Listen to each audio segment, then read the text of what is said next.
ارے زور سے دیوانوں زور سے نعرہ تکبیر، نعرہ رسالت،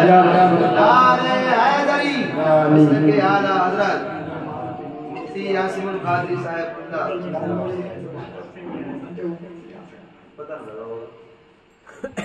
تو آپ دیکھ رہے ہیں یہ ان کی محبت ہے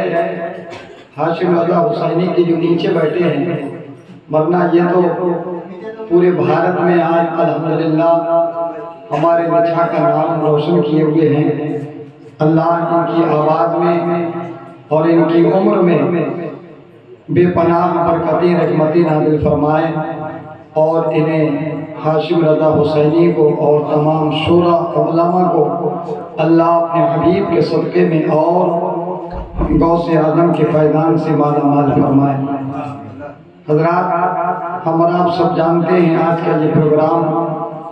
ان کے والد محترم نے غوث اعظم رضی اللہ تعالیٰ عنہ کی محبت میں سجایا اور رچایا ہے۔ اللہ رب العزت کی بارگاہ میں دعا ہے کہ مولا کریم اس گھر میں بے پناہ برکتیں رحمتیں نازل فرمائے، اور اپنے حبیب کے صدقے میں ان کے اور ان کے تمام بچوں کے کاروبار میں ترقی عطا فرمائے، اس گھر کی تمام پریشانیوں کو دور فرمائے۔ اگر کوئی بیمار ہو تو غوث اعظم کے صدقے میں اسے شفاء کلی عطا فرمائے۔ حضرات، بہت خوش قسمت ہیں وہ لوگ جو غوث اعظم کی محفل میں بیٹھ جاتے ہیں، اس لیے کہ قسم خدا کی میرے نبی کی شان تو بہت بڑی ہے، لیکن غوث اعظم کی شان بھی یہ ہے کہ میرے غوث فرماتے ہیں میرا دیوانہ اگر چاہنے والا دنیا کے کسی کونے میں بیٹھ کر مجھے یاد کر لیتا ہے تو میں اس کی آواز کو سن بھی لیتا ہوں، اسے پہچان بھی لیتا ہوں۔ سبحان اللہ۔ تو میرے غوث بغداد سے ہم سب کو ملاحظہ کر رہے ہیں کہ کتنے کھانا کھا کر خالی چلے گئے اور کتنی میری محفل کو سننے کے لیے آئے ہیں۔ یہ بھی غوث اعظم سے کوئی پوشیدہ نہیں ہے، تو اس لیے جسے غوث سے محبت ہوتی ہے اللہ اس کے رسول سے، وہ ان محفلوں میں آتے بھی ہیں اور کچھ لے کر بھی جاتے ہیں۔ اور یہ محفلیں تو وہ ہیں اگر گناہگار آ جائے تو نیکیوں کا سرمایہ لے کر چلا جاتا ہے، اگر کوئی بد آتا ہے تو نیک بن جاتا ہے۔ یہ وہ محفلیں ہیں۔ اللہ رب العزت کی بارگاہ میں دعا ہے۔ میرے بیٹا تم تو پہلے کہا تھا پیسے لے تو پیسے لے لو، خاموش ظاہر بھائی پیسے بھی دے لیکن خاموش۔ تو اس لیے محبت سے کہہ دیں یا رسول اللہ۔ ابھی آواز کچھ ہلکی نکل رہی ہے، ابھی آپ کو اور بھی بڑے بڑے اچھے کلام سننا ہے۔ اگر اتنی ہلکی حالت رہی آپ کی تو یہ چلے جائیں گے دیکھتے کہ اتنے دھیرے سننے والے۔ تو محبت سے کہہ دیں یا رسول اللہ، اور محبت سے کہہ دیں سبحان اللہ، اور محبت سے کہہ دیں یا غوث المدد۔ اس لیے میرے غوث فرماتے ہیں میرا دیوانہ دنیا کے کسی کونے میں ہو، کسی خطے میں ہو، اگر مصیبت کے وقت یا غوث المدد کہہ کے مجھے پکار دیتا ہے تو میں دنیا کے ہر کونے میں اس کی مدد کر دیا کرتا ہوں۔ تو اس لیے میری ملت کے نوجوانوں، غوث اعظم کو ہر وقت پکارا کرو، وہ ہماری پکار کو سنتے بھی ہیں اور ہماری ہر دنیا کے کونے میں مدد بھی کیا کرتے ہیں۔ اسی لیے تو اعلیٰ حضرت علیہ رحمت و رضوان غوث اعظم کی بارگاہ میں لکھتے ہیں واہ کیا مرتبہ ہے غوث ہے والا تیرا، واہ کیا مرتبہ ہے غوث ہے والا تیرا،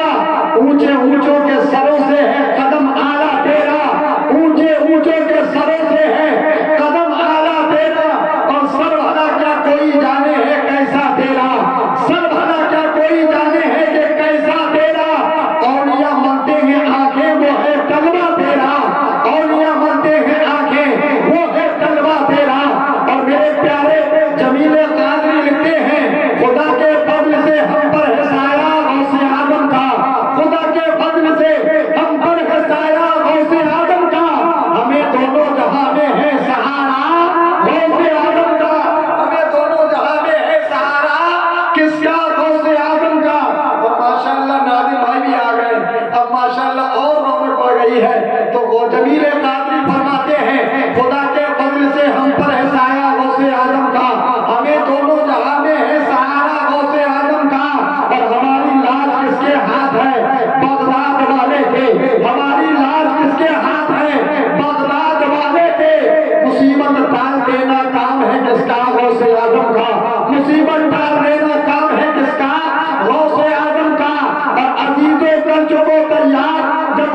قسم خدا کی دنیا میں بھی تمہیں کامیابی دیتا ہے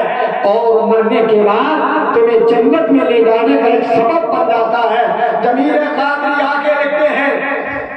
کل میدان قیامت میں نفسی نفسی کا عالم ہوگا، لوگ پریشان ہوں گے، ایسے عالم میں ہمیں اگر فرشتے روکیں گے جنت میں جانے سے تو میرے پیارے جمیل قادری لکھتے ہیں فرشتے روکتے کیوں ہو ہمیں جنت میں جانے سے، فرشتے روکتے کیوں ہو ہمیں جنت میں جانے سے؟ یہ دیکھو ہاتھ میں دامن ہے جس کا غوث اعظم کا، یہ دیکھو ہاتھ میں دامن ہے جس کا غوث اعظم کا، خدا کے فضل سے ہم پر ہے سایہ غوث اعظم کا۔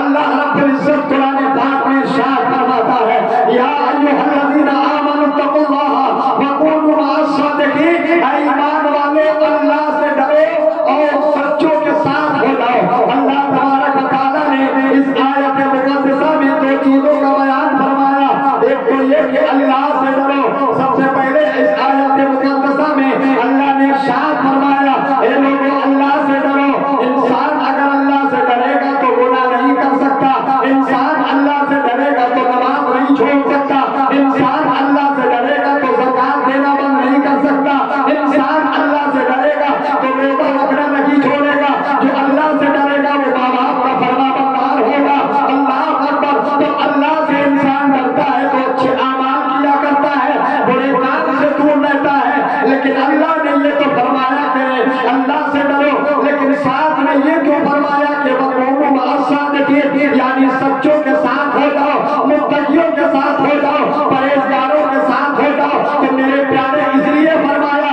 اے لوگوں اگر تم نماز پڑھو گے، روزہ رکھو گے، زکات دو گے، یہ بات تو ٹھیک ہے، تم اللہ سے ڈرو گے، اچھے اعمال کرو گے، لیکن سنو وَلَا تَتَّبِعُوا خُطُوَاتِ الشَّيْطَان، تمہارا شیطان خدا دشمن ہے۔ اس لیے کہیں ایسا نہ ہو تم اچھی نماز اچھے کام کرو، نماز پڑھو، روزہ رکھو، زکات دو، کہیں ایسا نہ ہو کہ شیطان تمہیں برگلانا دے، کہیں شیطان تمہارے ایمان میں ڈاکہ ڈالنے کی کوشش نہ کرے، کہیں ایسا نہ ہو شیطان